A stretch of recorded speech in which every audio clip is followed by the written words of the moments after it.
The Puzzle of Ivy.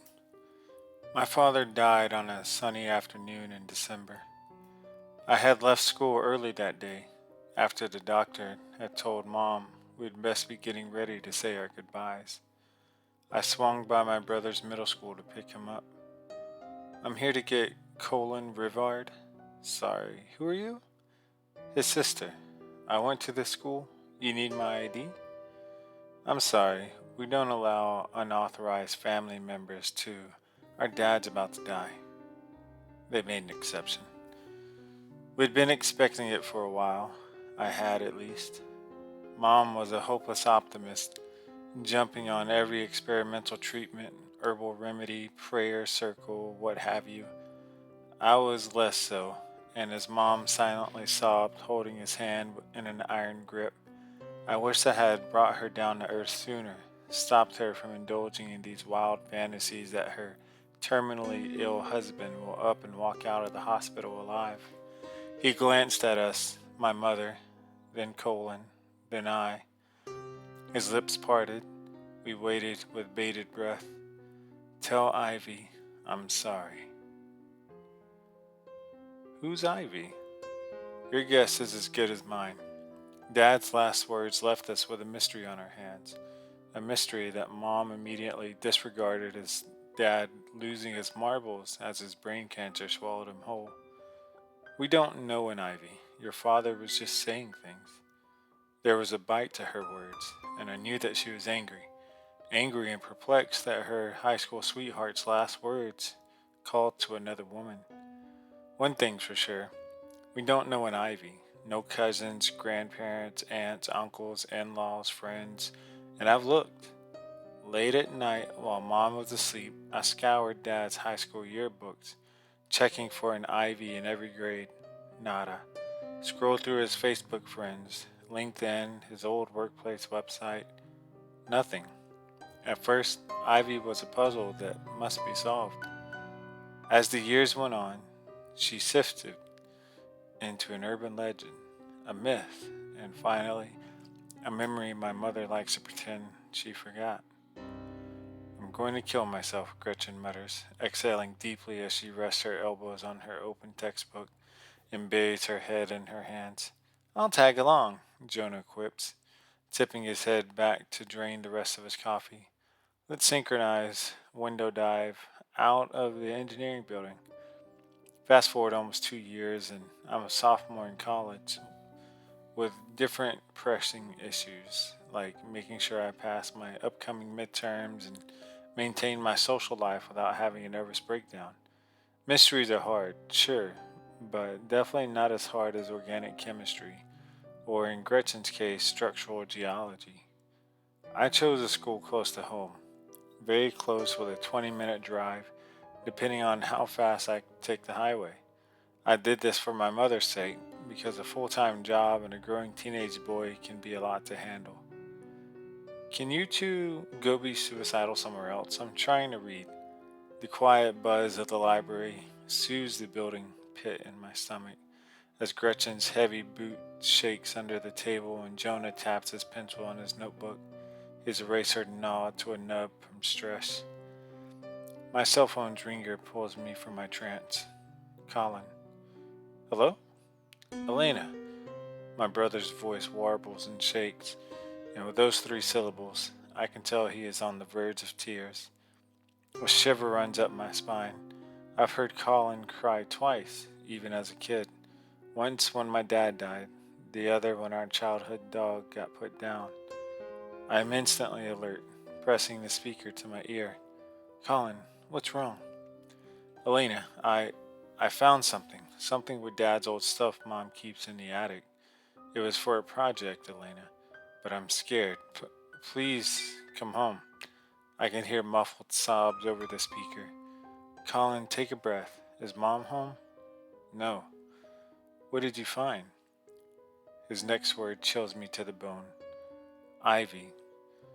Instantly I'm up, shoving my textbooks into my backpack, crumpled notes following suit.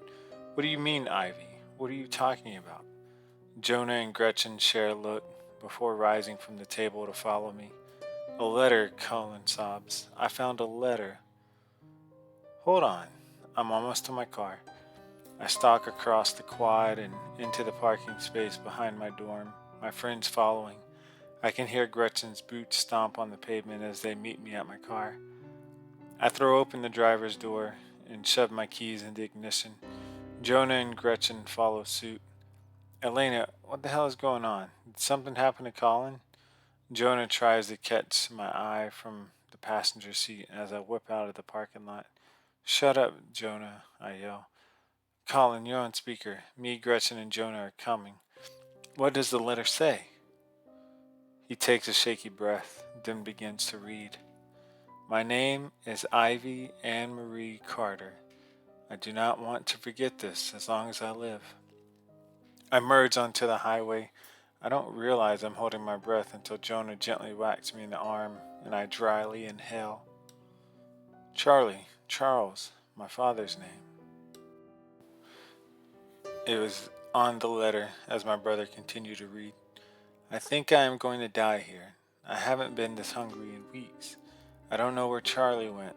In a sick turn of events, I wish he would come back. I think it's nearly Friday. He brings McDonald's on Friday. The boards of the shed soak in the rain. I stopped believing in God a long time ago, but if He's real, thank you for the rain. I resorted to sucking on the wood panels for water, but it doesn't hold me very long. I'm really thirsty. I think I have splinters on my tongue. What in the world? Gretchen whispers from the back seat as Colin begins to sob once more over the speaker. The shed. We have a shed in the back. Where Dad used to build birdhouses and desks when he felt stressed, when he could still use his hands before the cancer killed him. Colin, deep breaths, I choke as I speed down the highway. We're coming. Stay where you are. Do not go to the shed. Colin takes a steady breath and continues. My ankles are swelling around these chains. I think the skin is gnawing over them. Where did he get these anyways? Spirit Halloween? Has it been Halloween yet? It's cold at night, so it must be past summer. 10 minutes, Colin, I call. Elena, you're going to get pulled over, Gretchen calls timidly from the back seat.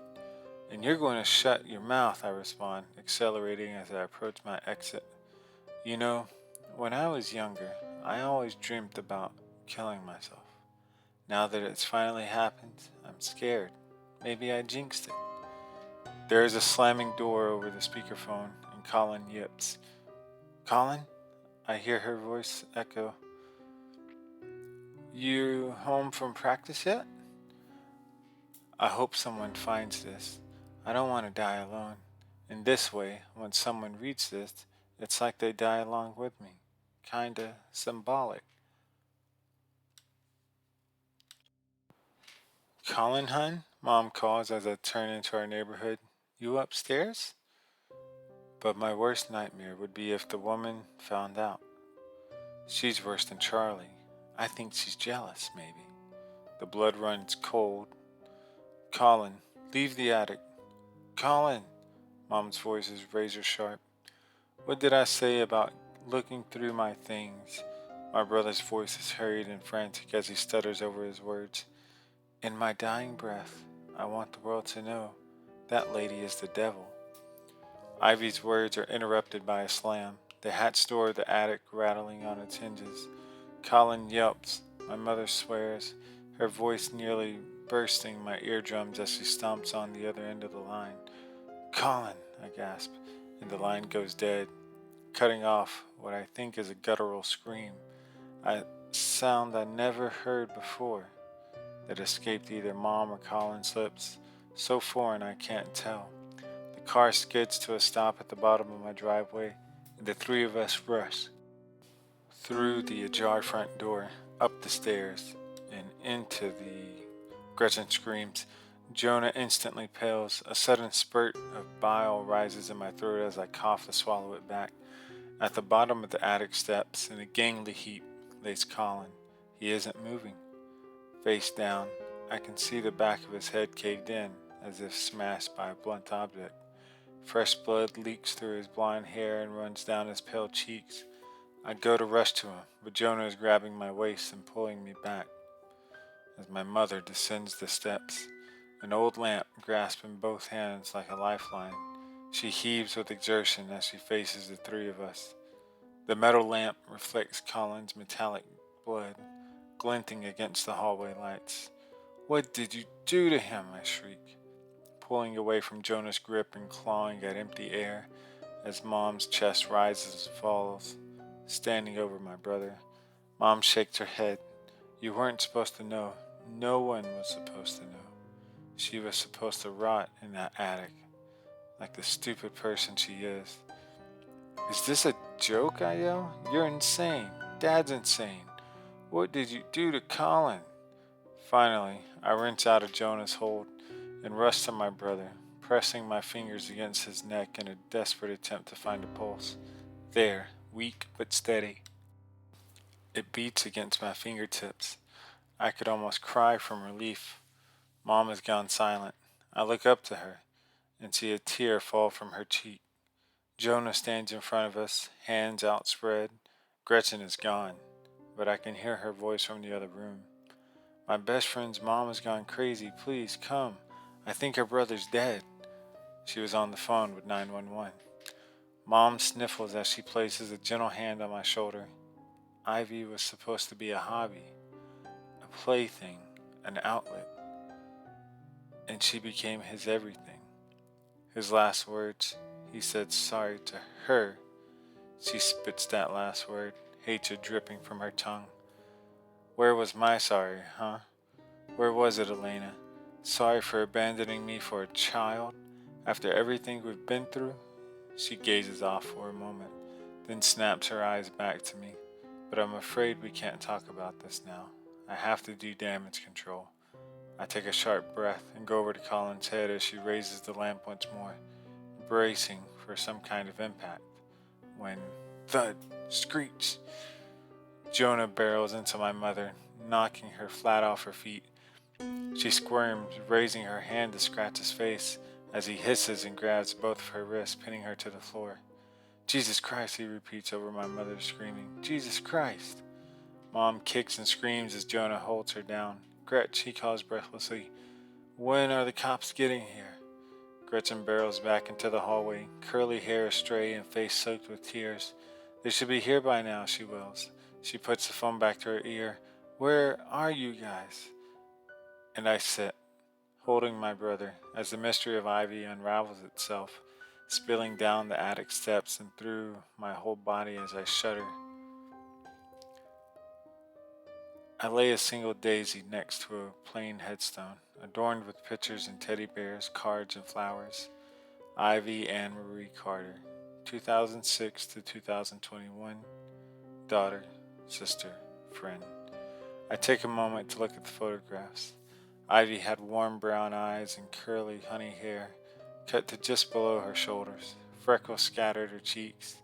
I see her with friends, an arm looped around a grinning blonde girl at an amusement park. Her swim cap, hands up in celebration, grinning by the side of the pool. Ivy and a dog, a sweet black lab with a gray beard, curled up by the fireplace. A delicate hand reaches to me, gives me a tissue, and only then do I realize I'm crying. I flinch. "Sorry, I didn't mean to scare you," a warm voice says softly. "I was hoping to find you eventually." I take the issue and dab my eyes, glancing to the woman beside me. Her face is worn and tired, her graying hair at the roots, but the warm brown eyes are unmistakable. There is a kindness in them I have not seen in days, and I welcome it, drinking it in as she gives me a small smile. I falter. "You are," the woman nods, Michelle Carter, Ivy's mother. You're Elena. I recognize you from court." My voice dies in my throat. There is a pause. Finally, I find some words. "She was beautiful." Michelle smiles. "She was smart. Smart, too. It's funny," she continues, suddenly choking on her words 2 years later, "and the dog still waits for her at the bus stop after school." She tilts her head to the sky. You know, it's strange. On one hand, finally burying her shattered my heart even more than a year and a half ago when she was presumed dead. But on the other, I feel relieved that my baby's finally resting. It's been a long time coming. I don't know what to say to that. We stand in a peaceful silence for a moment. Dad's dying words echo in my head. Tell Ivy I'm sorry. Michelle, I sputter as tears leak down my face. I'm sorry. Michelle looks at me and nods. I know. I cry for a moment, then freeze. I have no right to cry. This isn't my daughter in the ground. Ivy's mother looks pensive. She turns to me. You know, Elena, when Ivy was little, she hated the doctor. Always cried at the pediatrician. You know what I did to calm her down? I stare at her. What? What? Michelle smiles. I held her hand. She extends her hand to me and wiggles her fingers. I hesitate. There is a pause, and then I slip my hand into hers and we lace fingers.